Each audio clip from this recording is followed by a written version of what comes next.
Brandon Scoopy Robinson. What's up, man? Where you at? New York, Minnesota? Where you at? I'm somewhere in the 50 states. That's all that matters. Steph Marbury was talking about how it's cold in Minnesota. Was it cold out there, man? It is cold out there. You know, it's funny. I have a funny Stephon story. Last season, I went to Minnesota for the first time, and I text Stephon and I said, and I don't think he'll mind me telling the story because it's all different, but I text him and I told him, yo, I'm going to Minnesota. What should I look out for? He goes, you should be looking out for your ass because it's gonna be cold. And when I got to Minnesota, it was -4 degrees. And I texted him and I said, yo, you wasn't lying. So I told you. But man, I had a wonderful time in Minnesota. You got the indoor passageways, kind of like Toronto, where you can instead of going outside, you can walk through buildings that underground that take you to where you need to be. The indoor pool was cool. The hot tub at the hotel I was at, it was dope. Like, I went to see Prince's house. There were definitely some amazing things that I saw the first time I went out that way. And the restaurant that I check out called Fahima's, they have good food. A lot of the players go there. Even the visiting team, they go there after. But Stephon definitely set me straight. Make sure you cover your ass when you get out there because it's a different type of cold.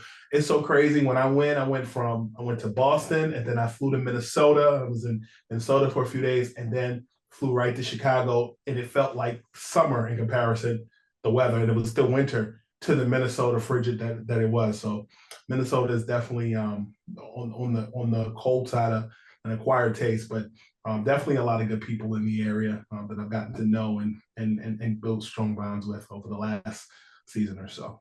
Speaking of Minnesota, they're giving the Denver Nuggets major problems. It's interesting because I heard you talk about how this playoffs or the NBA in general feels more like March Madness because the title's up for grabs. I know a lot of people thought it was Denver all the way. Yours truly thought it was Denver all the way, but I mean, are we seeing Denver fold before our eyes? I don't like to go with that storyline yet because it takes 4 games to win before you go to the next round. But with Minnesota currently up 2-0, those storylines are naturally going to be a thing. But I'll be honest with you, I do stand by what I said, where I feel like it is like March Madness. You really don't know who's going to be there. But what's interesting about Minnesota specifically is that they took game 2 without Gobert defensively. But I think that they just adjusted with the behemoth that is Karl Anthony Towns mixed with the NBA Sixth Man of the Year and Naz Reid, and that's just in the interior.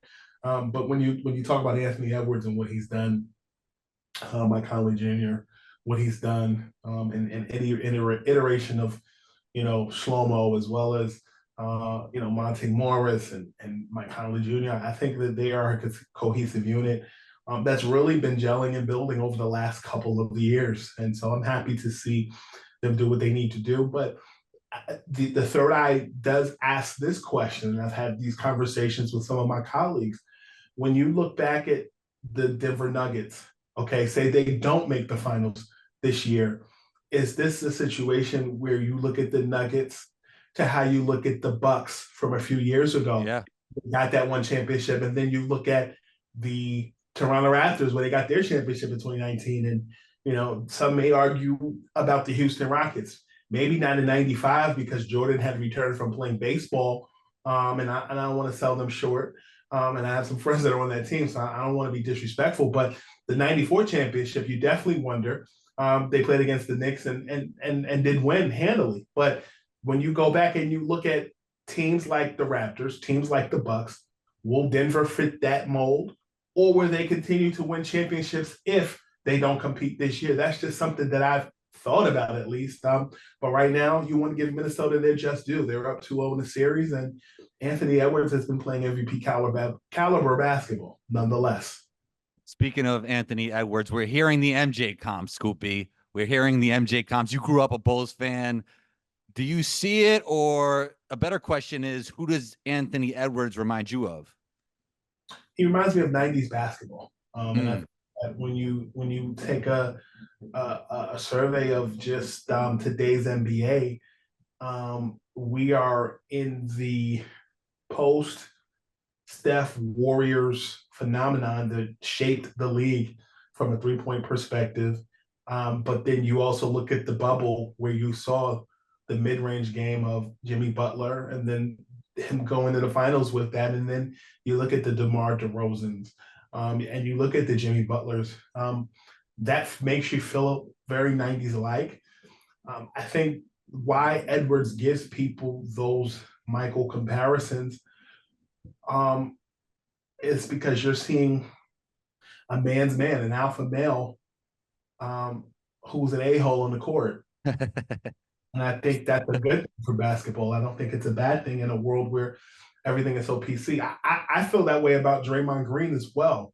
I'm not comparing Draymond to Anthony Edwards, but I'm saying that type of play or that mentality that Draymond has is very Xavier McDaniel, very um, Charles Oakley, very Anthony Mason like, very just rugged. And Anthony Edwards gives you the Michael Kobe vibe because of the way he glides to the basket, outspoken, uh, can play both sides of the basketball, and is a natural leader because of his tenacity. So it's easy to make those Michael comparisons. I know there's the jokes about the looking alike and more, but I'm enjoying seeing it because it's something that I've seen before.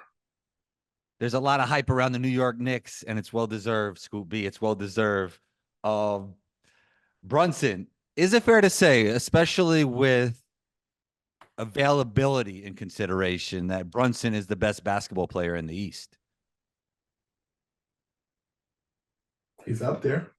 Yeah. He's up there. I mean, you look at the Eastern Conference, Brunson is up there. Um, you give credit to Tatum. You give credit to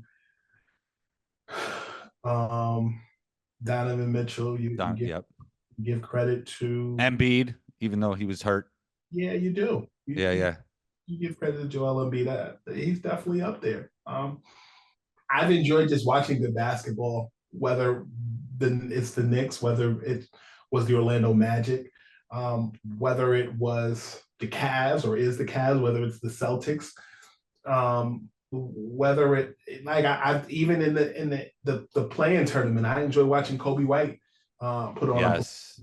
for the Chicago Bulls. I enjoyed watching the Sixers make it a competitive series in round one against the Knicks. You know, I went to college in the Philly area, so for me, seeing both places where I spent significant time do well was definitely rewarding. And that's just the Eastern Conference. When you look at the West, I've enjoyed, Kyrie and Luka figuring it out. I enjoyed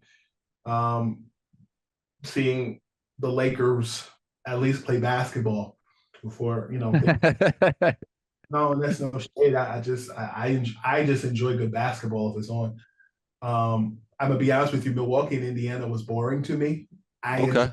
I enjoyed Cleveland and Orlando a lot, if not New York and um, Philly in round one. But to specifically answer your question about the Knicks, I think they play competitive basketball. A, without Julius Randle present. B, with a supporting cast where in round one where in round one where Brunson wasn't always at his best. At times, McBride spelled him out in certain key points in games. OG Anunoby defensively has played well, particularly so far in round two. And Dante DiVincenzo has been really the catalyst for blue collar, hardworking basketball. And it's unfortunate that Mitchell Robinson will miss 6 to 8 weeks. But I think that's where you're going to see Hartenstein really have to step up in the interior, going against a Miles Turner who can get hot and can match his level of hybrid. But I think Jalen Brunson has the ability to really play well because of a supporting cast, and it frees him up to just be him. Is it important for the NBA, for the Knicks to be good, for the Lakers to be good, for the big markets to be good, or you think in the social media era it doesn't really matter as much? for the money, it's important for those big cities to do well. I consider the teams like Philadelphia, the Knicks, the Lakers, Yeah. 13 colonies of the NBA, if you will. Uh, Mm-hmm. but I definitely think that when you look at the history of the NBA, the Cleveland Cavaliers winning in 2016, they weren't a big market team. The Denver Nuggets last season, they weren't a big market team. The Toronto Raptors in 2019.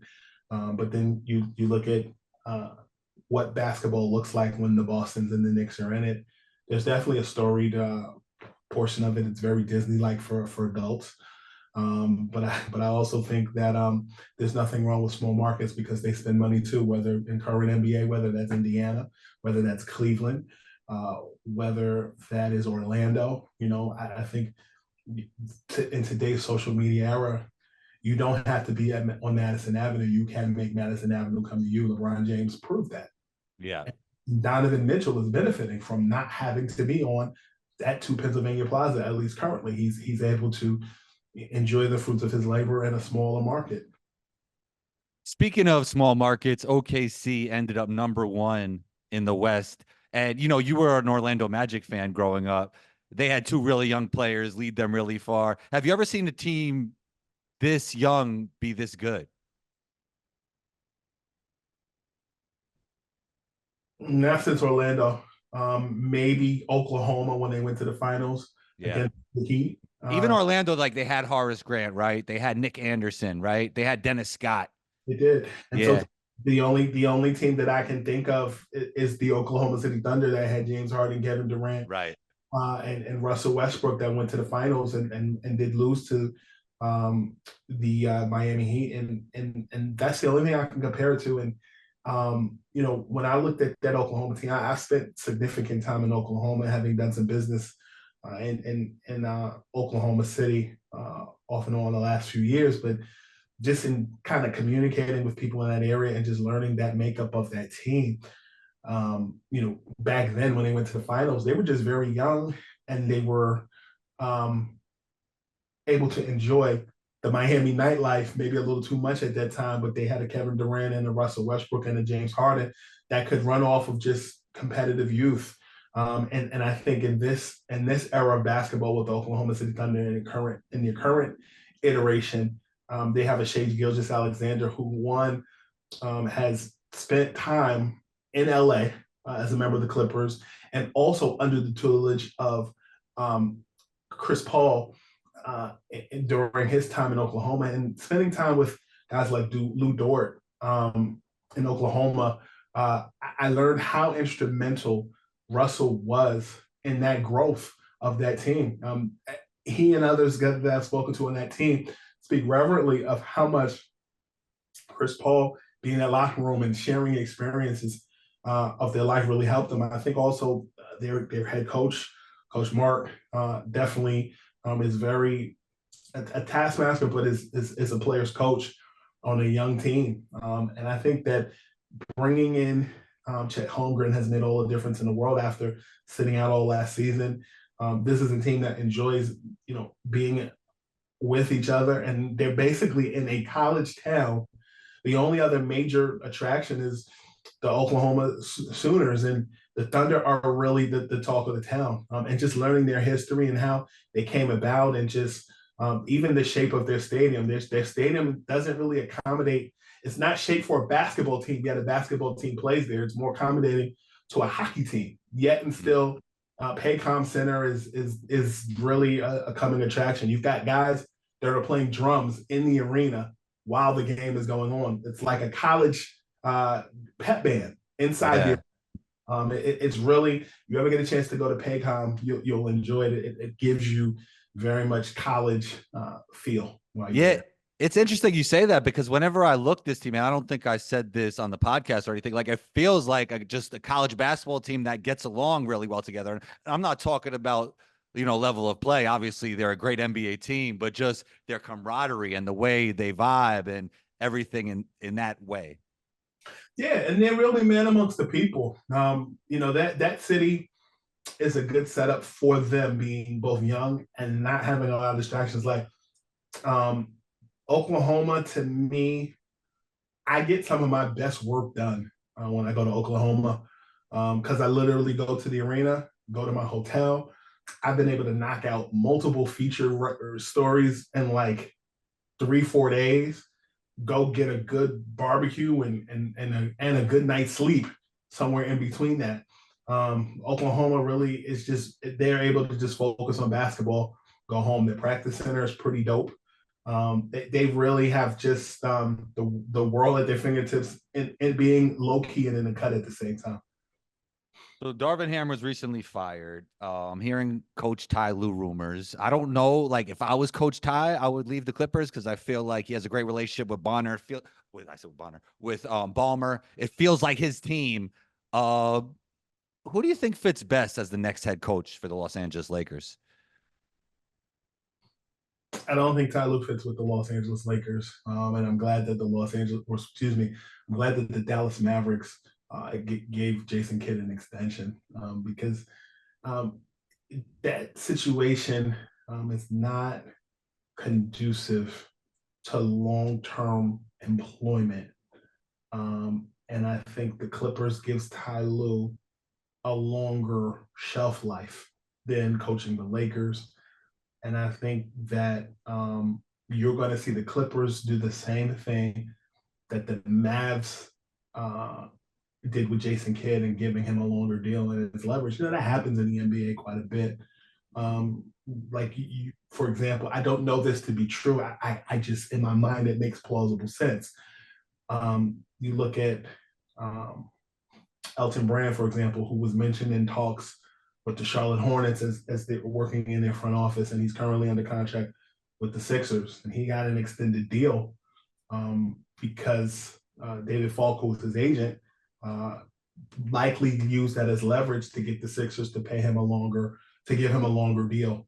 Comparatively, when you look at Ty Lue and Jason Kidd, that seemingly is what will and could happen for both those coaches. And so you asked me who I think would be uh, a head coaching candidate for the Lakers. Um, I don't necessarily. I actually think the JJ Redick idea would work better in Charlotte for JJ than it would in Los Angeles. I think you need somebody that is attached to LeBron if LeBron decides to come back. But I think ultimately, Darvin Ham, one, did not deserve to be fired. And a lot of it I came agree. from complaints that were coming from both LeBron as well as Rich Paul behind the scenes, from what I've been told, to both Linda Rambis as well as JD Buss. And, ultimately, I'm told that, they conceded based upon that. I think in a situation like this, you have to build with somebody. And the person that I thought should be the head coach was on the assistant coaching staff and was fired. I thought that Phil Handy would have been a good fit. And so, in answer to your question, the short end of that answer is I don't know. But I don't think Tyler and Jason Kidd or JJ Redick would necessarily be the best fit. JJ Redick, if he was hired, would be a candidate because that's LeBron's guy, and the Lakers want to do whatever they can to make LeBron happy. Yeah. Speaking of LA, the other LA team, the LA Clippers, it felt like this year to me was their last hope. Where do they go from here? They're going into the new building. I'm sure they're gonna want all their stars back, but where do you think they go from here? Um, well, I think it starts with what they're going to do with Paul George, Mm-hmm. whether they are going to give him what he asked for, or they're going to go out and get somebody else. But I think if they let Paul George walk, uh, getting another star next to Kawhi is going to be interesting, and also whether they're going to be able to pay Terrence Mann and Russell Westbrook to stay. Those are going to be the three dominoes that I think will happen in that order. Yep. Scoopy, we talked NBA. I want to talk a little bit about you. You started interviewing NBA guys at the age of 12. Mm-hmm. Um, what did success look like to you at 12, looking into the future, and have you reached that? Success to me was being happy and being around basketball, and making money off my name and living within my purpose. I think, being young and being around Michael, Dennis, Scotty, Patrick Ewing, Tim Duncan in his rookie year, first couple years in the league, being around Allen Iverson at that point, Charles Barkley towards the end, Kobe as he and Shaq as they were, progressing. I think that was cool because you were the coolest kid in school. But I think when I looked around and I saw some of my peers then who were Stephen A. Smith, who was at the Philadelphia Inquirer, Woj, who was at the Bergen Record at the time, Chris Broussard, who was at the New York Times. In my mind, I think as a kid, I knew if I stuck with it, good things would happen. But I don't think I necessarily thought that I arrived because I knew I still had to be a kid and I needed to go to school. But I'm glad that I had the opportunity to be a kid. Most people who get in those situations, they're in a fishbowl and they don't necessarily get the chance to go back to just being a kid. Not to compare the two, but you've seen the documentary that was out recently about the Nickelodeon kids and all the stuff that was going on there. No comparison there, but the point I'm making is, as I was watching that, I was thinking about how some of those kids who were in the Nickelodeon documentary, they weren't able to just go to college and just be normal kids. They went from being a kid prodigy or a kid star to being an adult and didn't have that time to just be young and have fun and make mistakes because you're going to make those mistakes along the way. And I think I was able to do that, going to prep school and then going to undergrad and then going to grad school and just growing and even making mistakes once you get out of school. You're going to constantly make mistakes. It's how you rebound and you make those things happen. And I guess your other question was just as far as did I reach that? No, I still have work to do. I think I'm in a good space. I think sometimes when you have certain access or your access that you have, people think certain things or that you've arrived. I still have some ways to go, but I'm well on my way. It feels like though that humans are built in a way, no matter what success they reach, the bar always raises in their own head. That's true. I wasn't who I was 10 years ago. Yeah. Yeah. What advice would you give your 12-year-old self starting in the industry, knowing what you know now? Just continue to be yourself. Um, and I just because a bunch of people do it one way doesn't mean that's the only way. And to follow what you know, and just be yourself, and don't be afraid to be yourself. I even as confident as I am, sometimes you question just your moves or your connectivity like to that. Like a boxer could throw a punch, but how much was that a wasted punch versus even though it connected and weakened your opponent versus a punch that just like the highlight. So it's like I think that kind of dives into just being efficient, working smarter, and just and don't be afraid of ownership. If you tell them networks mean something, but ownership and legacy mean more. Yeah. Yeah. And I think everybody wants to expedite the process, but patience is so important as well. Sure. Yeah. Yeah. How has the industry changed in terms of podcasting? Because I mean, your podcast started in a very interesting way. You transcribed the audio to digital from the interviews you did in the past. I always talk about how much video is important now in the podcast game, right? Because everybody thinks of a lot of people when they think about podcasts, they think about video these days, and it wasn't like that about even 5-10 years ago. What are your thoughts on the evolution of podcasting? I had a conversation. I had a business meeting last night, and this particular company that I met with, the person who is the point of contact at this company was working with a talent of someone that I interviewed a while back. I was doing a show at a network, and this was in 2015, and they said to me, you were ahead of the curve in 2015 of podcasting and branding and making things stick both visually, through audio, through text, and more. And they said to me, now everybody's doing that. And they said, credit to you. But I think the thing that I was not consistent with back then was video. To your point where you talked about, you feel like video is such a big portion of it. Um, I think that video is important, but I also think the spoken word, the quote, it still matters, because if YouTube were to die today, um, search engines still matter where you're going to find that text. So I think as much as people want to get the aesthetic off on video, the audio portion and the text version still matter. And 100%. everybody has a podcast.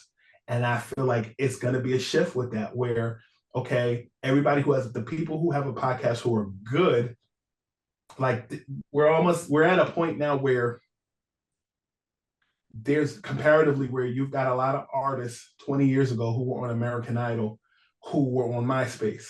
They took MySpace, went to American Idol, and took American Idol and flipped it into a professional career that took you into singing, acting, and more. And I feel like we're in a space similarly 20 years later, where in the podcast game, that's cool, but does the podcast game transition you into a lucrative deal with a podcast company? What does that transition you into a writing gig? Does that transition you to the streaming services and the next TV deals that are coming up into play with the NBA and the streaming and all that other stuff? Like, you shouldn't. I mean, I would imagine, like, if you're trying to move up, some people may want to have a podcast, and I want to give respect and credit to that. But if there are people who are looking to make the next jump, what's that American Idol moment via MySpace that transitions you? And once you get to that American Idol moment, if you want to take a step further, how do you take that and transcend it into the acting and the singing, if that's what you want? I think there's a lot of people making noise, and a lot of people in a traffic jam trying to go through the Lincoln Tunnel. But how do you get into the city? So you're basically, yeah, you're basically saying that everybody's doing video at this point, and some people are it's interesting because some people will call what they're doing a podcast, but only put it on YouTube, and they won't even have an audio feed. Yeah, I mean, and I do both. Some stuff I put on YouTube, that's yeah. on a podcast. Some stuff I put on a podcast that's not on YouTube. It's using multiple platforms to get from point A to point B. And it's like, you might be in a situation where you might put one thing on YouTube that you don't put on TikTok. You might put one thing on Apple or Spotify that you may not just put on your Facebook page for advertising. It's just knowing what each platform does, and the reason why. It's not just to be famous, to be seen. It's to move from point A to point B. It's what are you using the pivot foot or the euro for? Is it just to get the applause, or is it to get the 2 points? Facts. Scoopy, great stuff. You're always welcome back on the show. Where can we find you? Speaking of all the platforms, where can we find you, man? Follow me on Twitter at ScoopB. Visit Scoopy.com. Follow me on Instagram at ScoopB. Subscribe to the Scoopy Radio podcast on all streaming platforms. And that's it. That's where you can find me. Scoopy.com, Twitter and Instagram at ScoopB. Subscribe to my YouTube channel, Scoopy TV. That's where you can find me and all that I have going on. Scoop, you're always welcome back on the show. Talk soon. Thank you, brother. Thank you.